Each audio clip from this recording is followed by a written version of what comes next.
오늘 본문은 예수님께서 제자들과 함께 갈릴리 바다를 건너가시는 이야기입니다. 정확하게는 바다가 아니죠. 호수죠. 민물이니까요. 그런데 갈릴리 바다라고 그렇게 말을 합니다. 보통. 왜냐하면 그 지역에 큰 이런 바다가 없거든요. 그러다 보니까 이 호수가 마치 바다와 같다 해가지고 바다라고 그렇게 부른다고 합니다. 예수님께서는 사역을 마치시고 제자들과 함께 이제 갈릴리 바다를 건너가십니다. 다른 배들도 예수님과 함께 바다를 건너가고 있었습니다.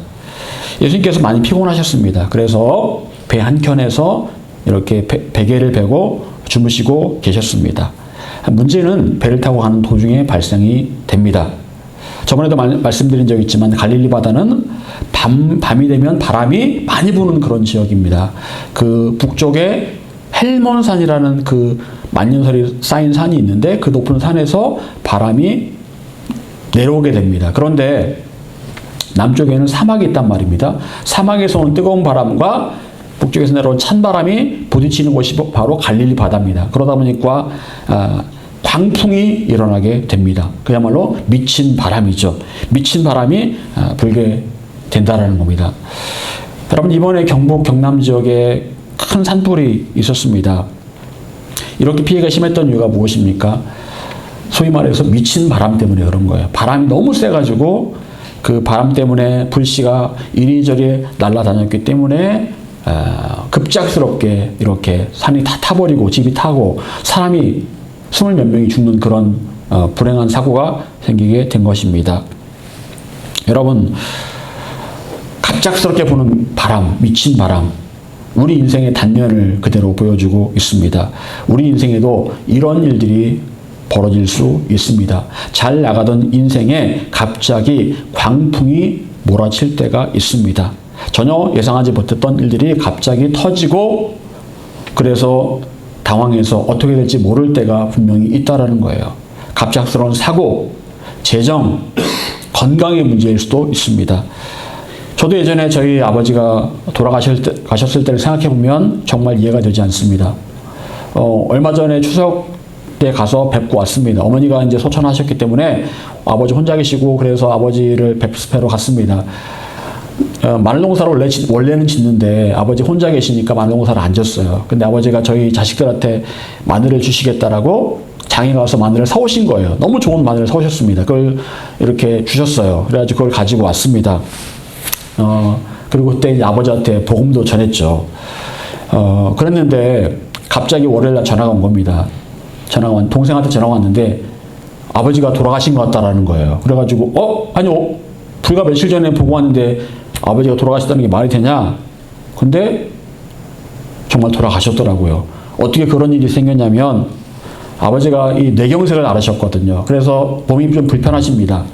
그런데 몸이 불편하신 가운데 장애를 갔다 오시려고 하는데 차도 팔았거든요. 원래 차가 있었는데 아버지 몸이 불편하시니까 사고 날 수 있으니까 차를 팔아버렸습니다. 그래서 아버지가 경운기를 타고 가신 거예요. 그런데 경운기를 뇌경색을 앓다 보니까 몸이 불편하니까 이게 경운기를 제대로 운전을 못 하신 거예요. 그래서 집에 와서 그만 경운기에 깔려버리신 거예요. 그래서 그만 돌아가셨습니다. 갑작스럽게 월요일 날 아침에 돌아가시게 된 겁니다. 너무나 갑작스러운 그런 일이었죠. 저도 이해가 안 됐고 참 너무나 하나님이 때로 그 당시에 하나님이 원망스럽기도 했습니다. 여러분, 그런데요, 이게 인생입니다. 이게 인생이에요. 우리 인생에는 돌발적인 위기가 갑자기 찾아올 때가 있습니다. 전혀 예상하지 못했던 그런 일들이 터지게 되고 두려움에 빠지게 되는 게 바로 우리의 인생이라는 겁니다. 갈릴리 바다에도 광풍이 몰아오게 됩니다. 몰아치게 되고요. 광풍 때문에 물이 배로 들어오게 됩니다. 이제 물이 조금만 더 들어오면 배가 침몰해서 죽을 수밖에 없는 그런 상황에 처하게 된 것입니다. 제자들은 이때 어떤 생각을 했습니까? 이러다가 우리가 죽겠구나 라고 생각을 합니다.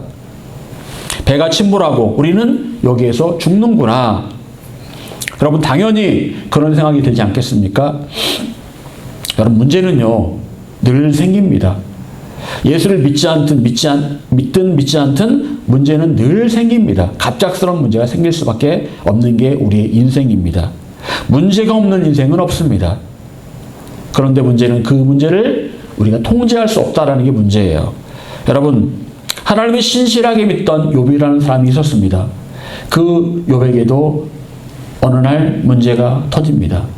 12명의 자녀가 한꺼번에 죽고 그 많던 재산이 하루아침에 다 날아가고 자기의 몸에 극심한 병이 찾아오게 됩니다. 여러분, 얼마나 힘들었겠습니까? 갑작스럽게 예고도 없이 이런 일이 벌어진 거예요. 사랑하는 자녀가 다 죽고 재산이 다 사라지고 몸에 질병이 온 겁니다. 여러분, 이런 상황에서 욥이 할 수 있었던 일은 아무것도 없었습니다. 여러분, 이것이 인생의 전부라면 누가 예수님을 믿고 싶겠습니까? 예수님 믿든 이런 일이 벌어진다면 누가 예수님을 믿겠습니까?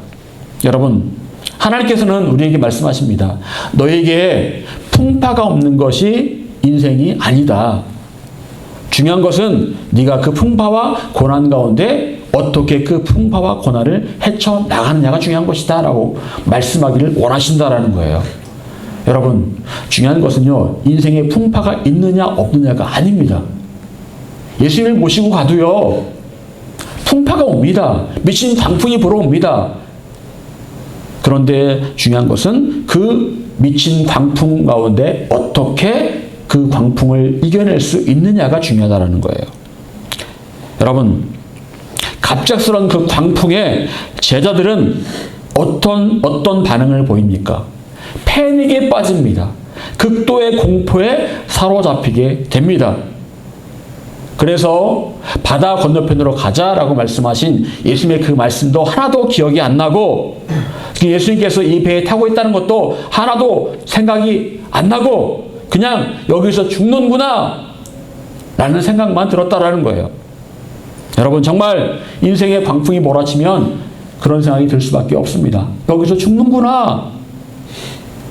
단지 그 순간의 고통과 어려움이 내 마음을 가득 채우게 됩니다. 그러면서 느끼는 것은 나는 정말 한없이 연약한 인간이구나. 나는 정말 보잘것없는 인간이구나. 그게 바로 우리의 실체입니다.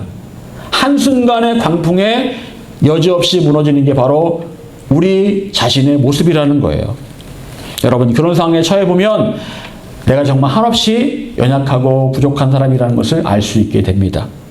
여러분, 하지만 이렇게 자기의 실체를 마주할 수 있는 그런 고난과 역경을 겪는다는 것이 항상 나쁜 것만은 아닙니다. 왜 그렇습니까? 나의 실체를 보게 되면 다시 내가 나 자신을 돌아보고 부족함을 채울 수 있는 기회가 될 수 있기 때문에 그렇다는 겁니다. 갑작스러운 환난과 고난은 우리를 일깨우려는 하나님의 계획인 경우도 분명히 있다라는 거예요. 그것이 바로 고난이 주는 유익입니다. 여러분, 제자들 모두가 무서워 떨고 있을 그때에 예수님께서는 무엇을 하고 계셨을까요? 배 한켠에서 베개를 메고 주무시고 계셨습니다. 여러분, 정말 놀라운 일이 아닐 수 없습니다. 막 물이 들어옵니다. 배가 이리저리 요동칩니다. 바람이 붑니다. 그런데 한켠에서 잠을 자고 있다? 이거 쉬운 일이 아닙니다. 예수님께서는 정말 아무 일도 없다는 듯이 너무나 편안하게 잠을 주무시고 계셨습니다. 제자들은 죽겠다고 소리를 치고 있는데 예수님께서는 너무나 평안하게 잠을 주무시고 계셨습니다. 여러분, 그 배가 큰 배일까요? 작은 배일까요? 작은 배겠죠. 작은 배일 겁니다. 그런데 그 작은 배가 요동을 치는데 한 사람만큼은 편안하게 잠을 자고 있다는 것은 정말 놀라운 일입니다. 여러분, 같은 배를 타고 있었습니다. 같은 시간이었습니다. 같이 그 요동치는 배 안에 있었습니다. 그런데 12명의 제자들은 전부 다 죽겠다고 소리를 지르고 있는데 한 사람, 예수님은 너무나 평안하셨다. 어떻게 이렇게 다를 수가 있습니까?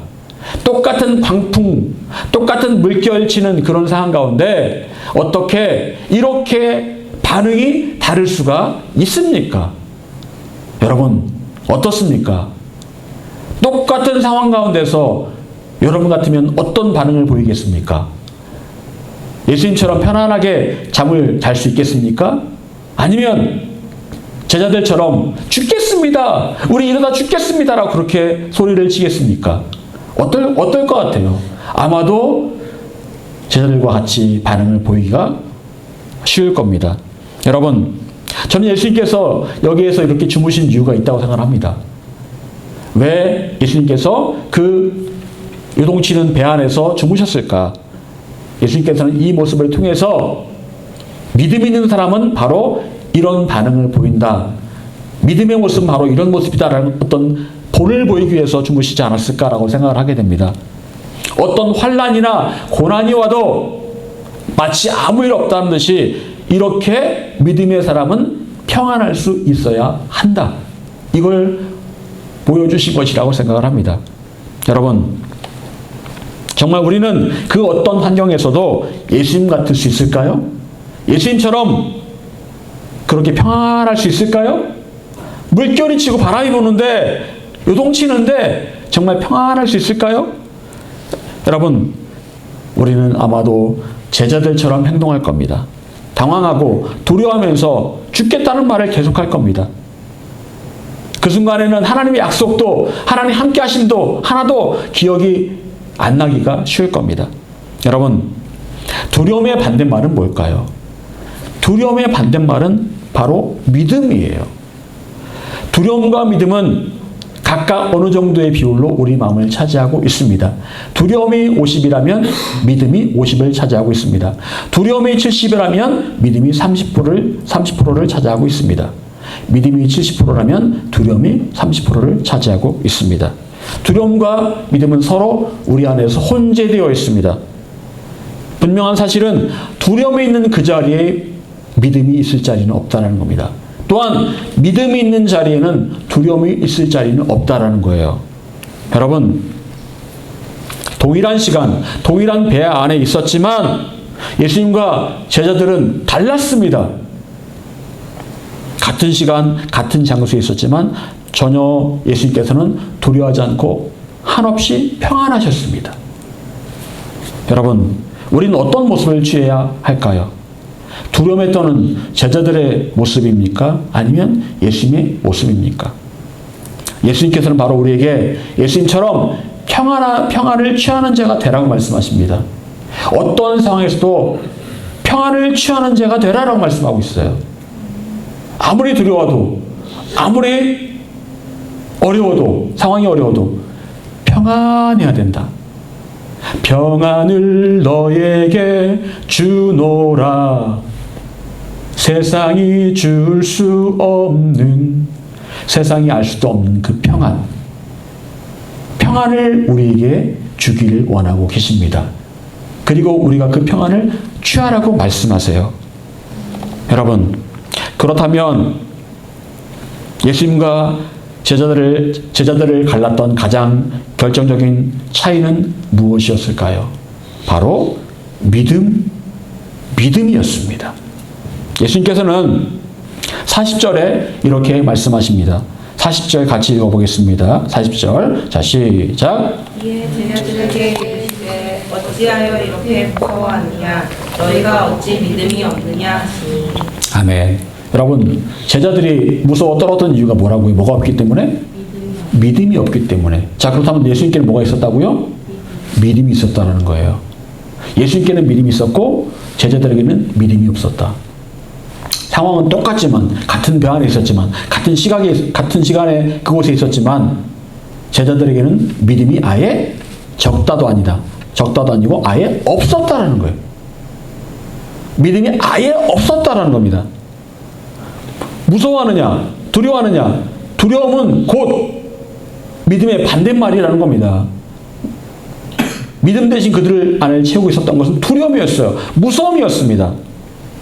여러분, 그 배가 가라앉을까요? 절대로 가라앉지 않습니다. 왜요? 누가 계시기 때문에? 예수님 계시기 때문에 절대로 가라앉지 않습니다. 가라앉을 수가 없어요. 그게 명백한 사실입니다. 그런데 상황이 어려우니까 뭐 가라앉을 거냐 가라앉지 않을 거냐 이건 중요한 게 아니에요. 믿음이 없으니까요. 그냥 두려운 거예요. 그냥 그 상황이 두려운 겁니다. 여러분, 그게 우리의 모습이에요. 그게 우리의 모습입니다. 여러분, 결국 믿음이 바로 핵심이었습니다. 평안을 취하느냐 취하지 못하느냐는 바로 믿음의 문제라는 거예요. 두려워하느냐 두려워하지 않느냐 문제는 바로 믿음의 문제라는 겁니다. 여러분, 이 험한 세상을 살아갈 때 우리 무엇보다 필요한 것은 바로 믿음이에요. 믿음이 있으면 광풍 가운데서도 평안할 수 있습니다. 전쟁터 한가운데서도 평안할 수 있습니다. 믿음만 있으면 아무렇지 않게 파도가 치든 바람이 불든 바다를 건너갈 수 있습니다. 그런데 믿음이 없으면 두려워하고 늘 전전긍긍하고 공포에 사로잡히게 된다는 거예요. 인생 똑같이 살아갑니다. 누구는 평안하게 살지만 누구는 두려움 가운데 살아갑니다. 믿음에 있고 없고의 차이라는 거예요. 여러분, 그렇다면 예수님 말씀하신 그 믿음은 어떤 믿음일까요? 우리는 어떤 믿음을 가져야 될까요? 첫 번째, 예수님께서 지금 나와 함께 하신다는 믿음입니다.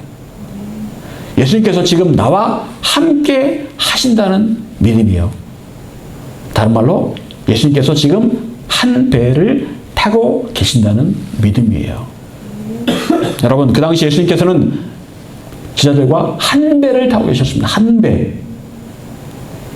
그 말은 다른 말로 지금 예수님께서 함께 하신다라는 거예요. 그 시간 같은 장소에 예수님께서 함께 계신다라는 겁니다. 여러분이 고통 가운데, 두려움 가운데, 염려 가운데 있을 때, 환난 가운데 있을 때 여러분 곁에 누가 계신다고요? 예수님이 함께 계신다라는 겁니다. 여러분 눈에 보이든 보이지 않든 이건 명백한 사실이에요. 왜요? 약속하셨으니까요. 내가 세상 끝날까지 너희와 항상 함께 있으리라. 약속이에요. 약속. 영원히 변치 않는 약속. 그 약속이 지금도 그대로 이루어지고 있는 겁니다. 여러분, 이 사실을 꼭 믿으셔야 합니다. 내가 정말 고통스러울 때도 주님께서는 나와 함께 하신다. 함께 하신다.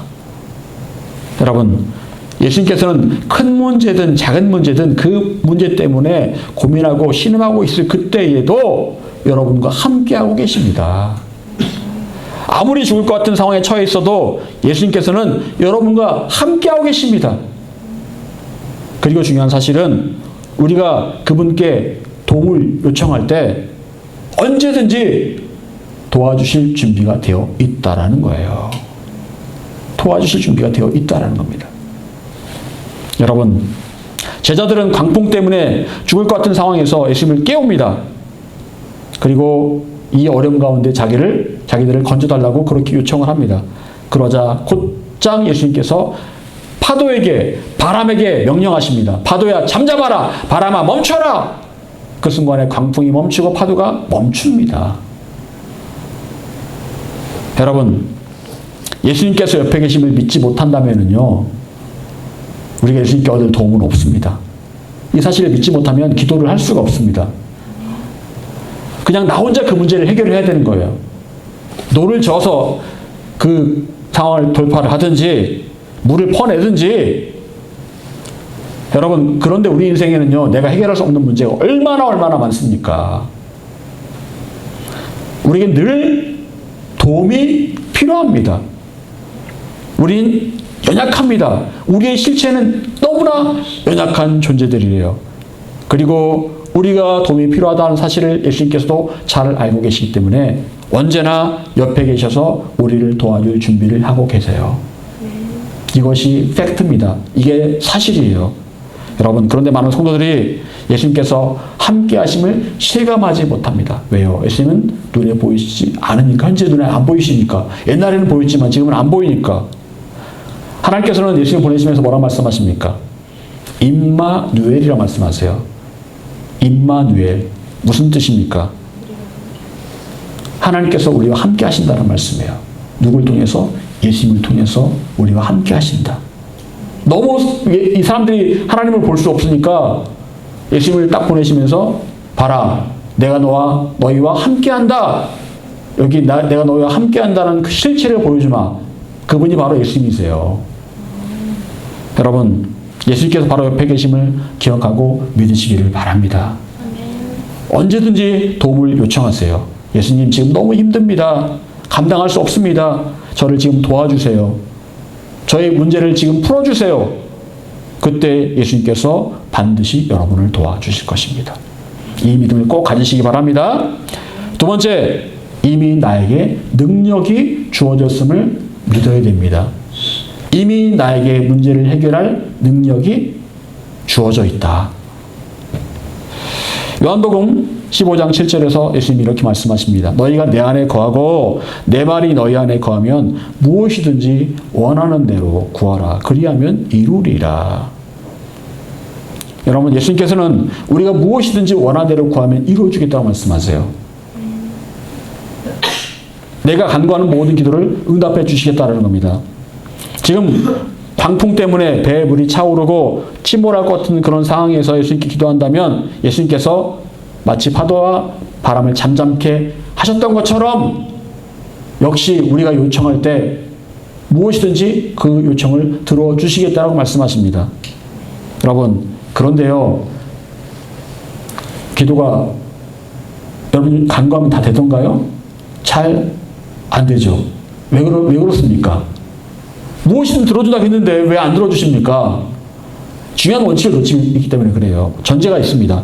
너희가 내 안에 거하고 내 말이 너희 안에 거할 때, 그럴 때 너희가 무엇이든지 원하는 대로 구하면 들어주겠다는 거예요.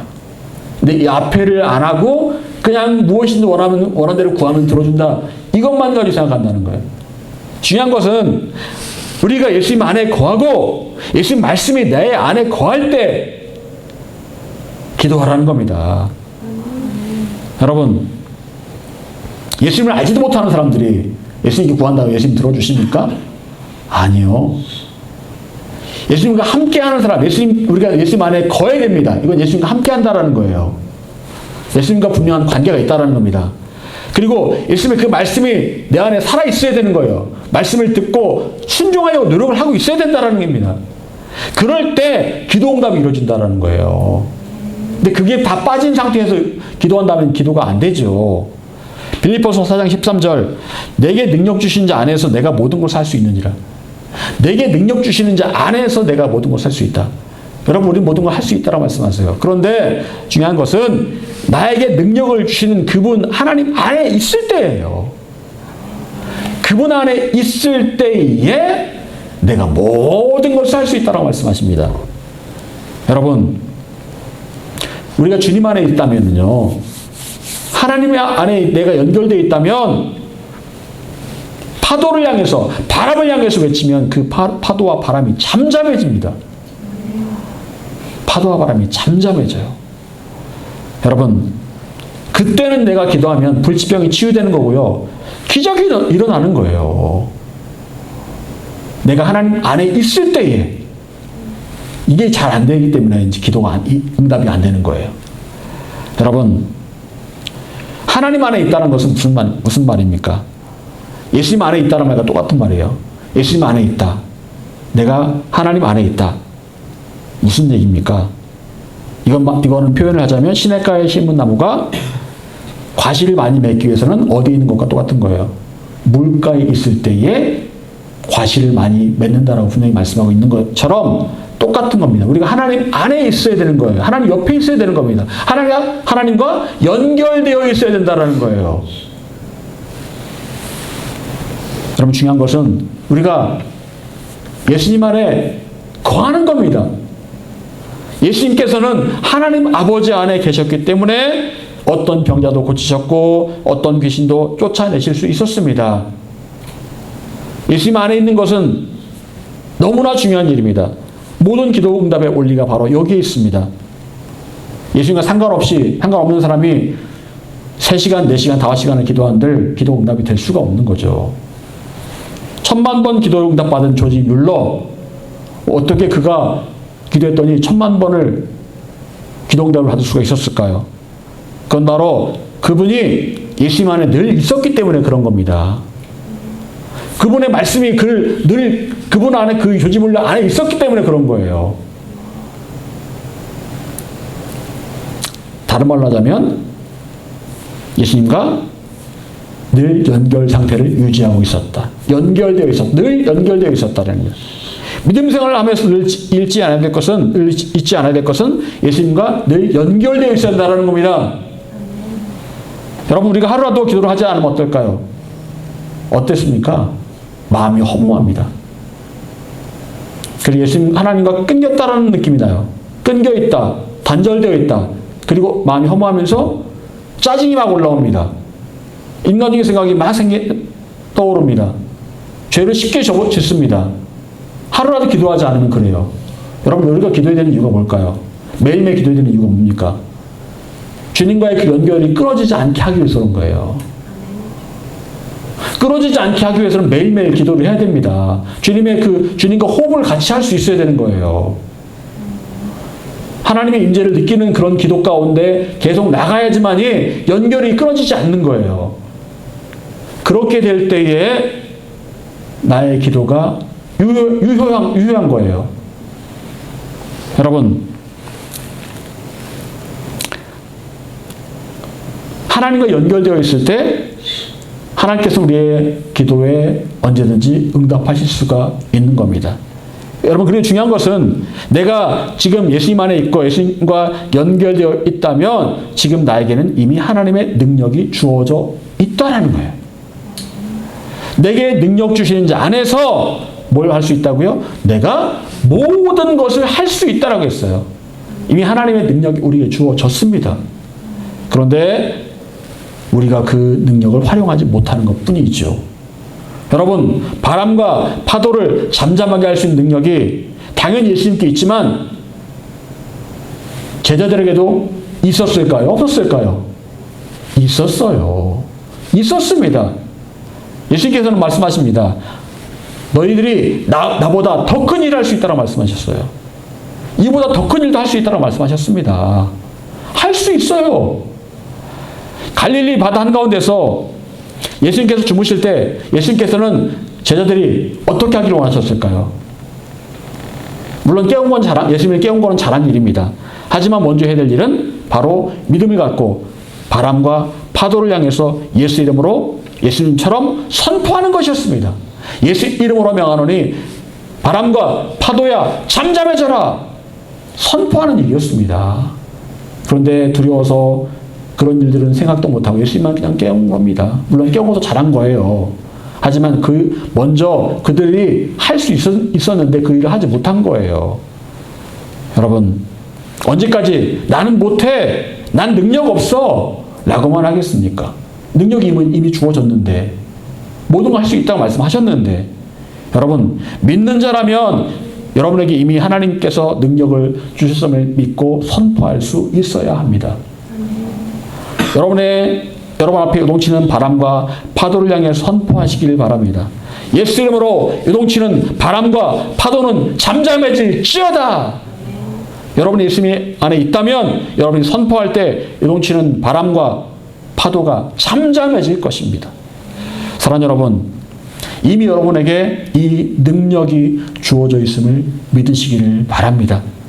여러분이 충분히 할 수 있다라고 하나님께서 분명히 말씀하세요. 왜요? 예수님께서 여러분과 함께 하시고 또 여러분 안에 성령께서 함께 하시기 때문에 그렇습니다. 인생에는 내가 예상치 못했던 미친 광풍이 불어옵니다. 파도가 칠 때가 있습니다. 분명히 그럴 때가 옵니다. 하지만 그 미친 광풍과 파도도 우리를 어쩌지는 못합니다. 왜요? 내가 지금 예수님과 같은 배를 타고 가고 있기 때문에 어쩔 수 없어요. 우리를 두렵게 하려고는 하지만 어쩔 수 없습니다. 여러분, 또한 우리가 예수님과 함께 있다면 우리에게는 이미 그 미친 광풍과 파도를 잠잠하게 할 능력이 주어져 있음을 믿으시기를 바랍니다. 여러분의 입술로 믿음을 갖고 선포하시기 바랍니다. 광풍과 파도는 잠잠해질지어다. 예수 이름으로 명하노니 광풍과 파도는 잠잠해질지어다. 여러분이 믿음으로 선포할 때 반드시 광풍과 파도는 잠잠해질 것입니다. 여러분 두려워하지 말고 믿으시기를 바랍니다. 여러분은 혼자가 아닙니다. 절대로 혼자가 아니에요. 여러분과 예수님께서 함께 하시고 또 여러분에게 이미 하나님의 능력이 주어져 있음을 믿고 선포하시기를 간절히 축원합니다. 기도하겠습니다. 좋으신 아버지 하나님, 우리의 믿음 없음을 용서해 주시옵소서. 믿음이 없어서 우리가 너무나 쉽게 두려워하고 염려하는 것을 보게 됩니다. 주님, 우리 인생 가운데 수없이 많은 광풍과 파도가 밀려오는데 그때에 주님께서 나와 함께 하심을 늘 잊지 않고 믿기를 원합니다. 그리고 이미 우리에게 그 광풍과 파도를 잠잠케 할 능력이 주어졌음을 우리가 또한 믿습니다. 주여, 우리의 믿음 없음을 용서하시고 우리에게 큰 믿음을 허락해 주시옵소서. 주님만을 바라보며 승리하기를 원합니다. 주님 감사합니다. 거룩하신 예수님 이름으로 기도드렸습니다. 아멘.